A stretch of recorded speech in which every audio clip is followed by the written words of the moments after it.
Price lord. ದೇವರ ಅತಿ ಪರಿಶುದ್ಧ ನಾಮಕ್ಕೆ ಸ್ತೋತ್ರವಾಗಲಿ. ಮತ್ತೊಂದು ದಿನವನ್ನು ಕಾಣುವಂತೆ ದೇವರು ನಮಗೆ ಕೃಪೆ ಮಾಡಿದ್ದಕ್ಕಾಗಿ ಸ್ತೋತ್ರ. ಆತನು ಮಾಡಿದ ಎಲ್ಲ ಉಪಕಾರಗಳಿಗಾಗಿ, ಎಲ್ಲ ಆಶೀರ್ವಾದಗಳಿಗಾಗಿ ದೇವರಿಗೆ ಸ್ತೋತ್ರವನ್ನು, ಮಹಿಮೆಯನ್ನು ಸಲ್ಲಿಸ್ತೇನೆ. ಇಂದಿನ ವೇದ ಅಧ್ಯಯನಕ್ಕಾಗಿ ಒಂದು ವಾಕ್ಯವನ್ನು ಓದಿಕೊಳ್ಳೋಣ. ಲೂಕನ ಬರೆದ ಸುವಾರ್ತೆ 4ನೇ ಅಧ್ಯಾಯ 4ನೇ ವಾಕ್ಯ. ಯೇಸು ಅವನಿಗೆ, ಮನುಷ್ಯನು ರೊಟ್ಟಿ ತಿಂದ ಮಾತ್ರದಿಂದ ಬದುಕುವುದಿಲ್ಲ ಎಂದು ಬರೆದದೆ ಎಂದು ಉತ್ತರ ಕೊಟ್ಟನು. ನಮಗೆ ಈ ಭಾಗ ಚೆನ್ನಾಗಿ ಪರಿಚಯ ಇದೆ. ಯೇಸುಸ್ವಾಮಿ ತನ್ನ ಸೇವೆಯ ಆರಂಭದಲ್ಲಿ ಪವಿತ್ರಾತ್ಮ ಭರಿತನಾಗಿ, ದೇವರಾತ್ಮನಿಂದ ಪ್ರೇರಿತನಾಗಿ 40 ದಿವಸ ಅಡವಿಯಲ್ಲಿ ನಡೆಸಲ್ಪಡುತ್ತಾ ಸೈತಾನ್ನಿಂದ ಶೋಧಿಸಲ್ಪಟ್ಟನು ಎಂಬುದಾಗಿ ನಾವು ನೋಡ್ತೇವೆ.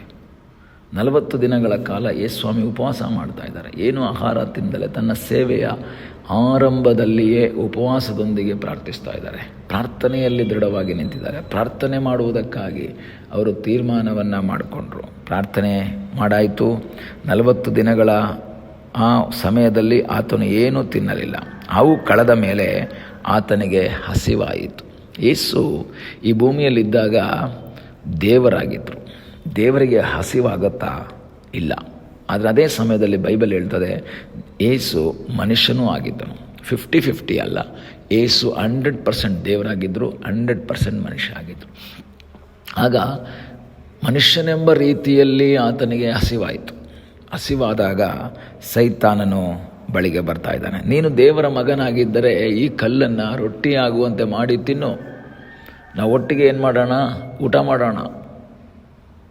ನೀನು ಈ ಕಲ್ಲನ್ನು ರೊಟ್ಟಿಯಾಗುವಂತೆ ಮಾಡು ಅಂತ ಹೇಳಿದಾಗ ಶಕ್ತನಾದಂತಹ, ಪವರ್ಫುಲ್ ಆದಂತಹ, ದೇವರ ಆತ್ಮನ ಶಕ್ತಿ ಇರುವಂತಹ, ಪವಿತ್ರಾತ್ಮ ಭರಿತನಾಗಿದ್ದಂತಹ ಯೇಸು ಕಲ್ಲನ್ನು ರೊಟ್ಟಿ ಮಾಡುವುದಕ್ಕೆ ಶಕ್ತನೇ ಆಗಿದ್ದನು.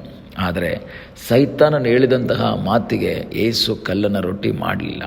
ಯಾಕೆ ಮಾಡಲಿಲ್ಲ ಅಂದರೆ, ಸೈತಾನನಿಗೆ ಗೊತ್ತು, ಹೇಗಾದರೂ ಮಾಡಿ ತನ್ನ ಅಧೀನದಲ್ಲಿ ಯೇಸುಸ್ವಾಮಿನ ಇಟ್ಕೊಳ್ಳೋಣ ಅಂತ ಪ್ರಯತ್ನದಲ್ಲಿ ಅವನು ಬಂದಿದ್ದಾನೆ.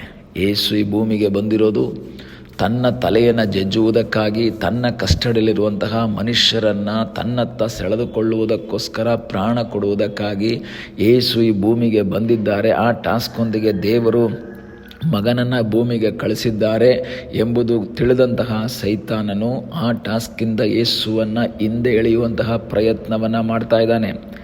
ಯೇಸುವನ್ನು ಸೈತಾನನು ಶೋಧಿಸ್ತಾ ಇದ್ದಾನೆ. Is tempting Jesus. ಯೇಸುವಿಗೆ ಶೋಧನೆ ಕೊಡ್ತಾ ಇದ್ದಾನೆ. ಹೇಗೆ?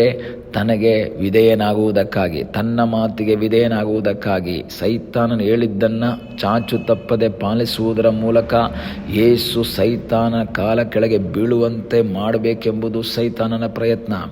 ಆದರೆ ಇದನ್ನು ತಿಳಿದಂತಹ ಯೇಸು, ಯಾಕೆಂದರೆ ಮನುಷ್ಯನಾಗಿದ್ದರೆ, ಯೇಸು ಮನುಷ್ಯ ಮಾತ್ರ ಆಗಿದ್ದಿದ್ರೆ ಆ ಶೋಧನೆಯಲ್ಲಿ ಬಿದ್ದೋಗ್ಬಿಡ್ತಾ ಇದ್ರು.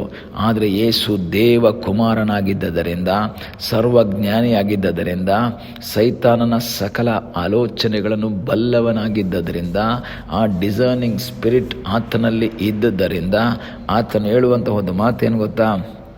ಮನುಷ್ಯನು ರೊಟ್ಟಿ ತಿಂದ ಮಾತ್ರದಿಂದ ಬದುಕುವುದಿಲ್ಲ ಎಂದು ಬರೆದಿದೆ. ಎಲ್ಲಿ ಬರೆದಿದೆ? ಧರ್ಮೋಪದೇಶ ಕಾಂಡ 8ನೇ ಅಧ್ಯಾಯ 3ನೇ ವಾಕ್ಯದಲ್ಲಿ ಮೋಶೆ ಹೇಳುವಂತಹ ಮಾತಿನಲ್ಲಿದೆ, ಮನುಷ್ಯನು ರೊಟ್ಟಿ ತಿಂದ ಮಾತ್ರದಿಂದ ಬದುಕುವುದಿಲ್ಲ.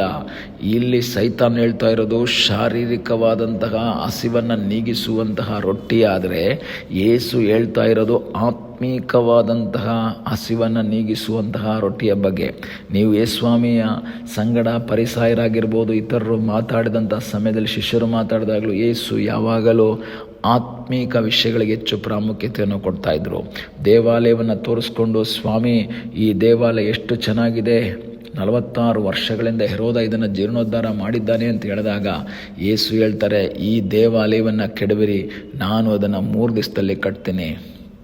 ಜನ ಹೇಳ್ತಾರೆ 46 ವರ್ಷದಿಂದ ಕಷ್ಟಪಟ್ಟಿರುವಂತಹ ಈ ಆಲಯವನ್ನು ಇವನು 3 ದಿವಸದಲ್ಲಿ ಕಟ್ತಾನೆ. ಯೇಸುಸ್ವಾಮಿ ಆ ಆಲಯದ ಬಗ್ಗೆ ಹೇಳಲಿಲ್ಲ. ಯೇಸು ತನ್ನ ದೇಹವೆಂಬ, ತನ್ನ ಶರೀರವೆಂಬ ಆಲಯದ ಕುರಿತಾಗಿ ಯೇಸ್ವಾಮಿ ಹೇಳ್ತಾ ಇದ್ರು. ಅನೇಕ ಸಂದರ್ಭಗಳಲ್ಲಿ ಅವರೊಂದು ಹೇಳ್ತಾರೆ, ಯೇಸ್ವಾಮಿ ಸ್ಪಿರಿಚುವಲ್ ವಿಷಯವನ್ನು ಮಾತಾಡ್ತಾರೆ, ಅವರು ಶರೀರದ ವಿಷಯ ಮಾತಾಡ್ತಾರೆ, ಇವರು ಆತ್ಮೀಕದ ವಿಷಯವನ್ನು ಮಾತಾಡ್ತಾರೆ.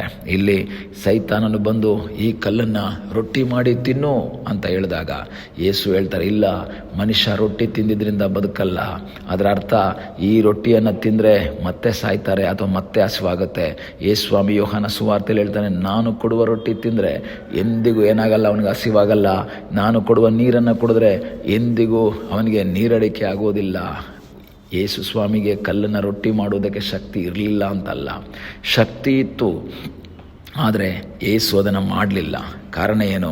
ಯೇಸು ಅದನ್ನು ಮಾಡಿದ್ರೆ ಸೈತಾನನಿಗೆ ವಿಧೇಯನಾದ ಹಾಗೆ ಆಗುತ್ತೆ, ಸೈತಾನ ಮಾತಿಗೆ ಒಪ್ಪಿಕೊಂಡ ಹಾಗಾಗುತ್ತೆ. ಆದ್ದರಿಂದ ಯೇಸು ಏನು ಮಾಡಿದ್ರು? ಅದನ್ನು ರಿಜೆಕ್ಟ್ ಮಾಡಿದ್ರು.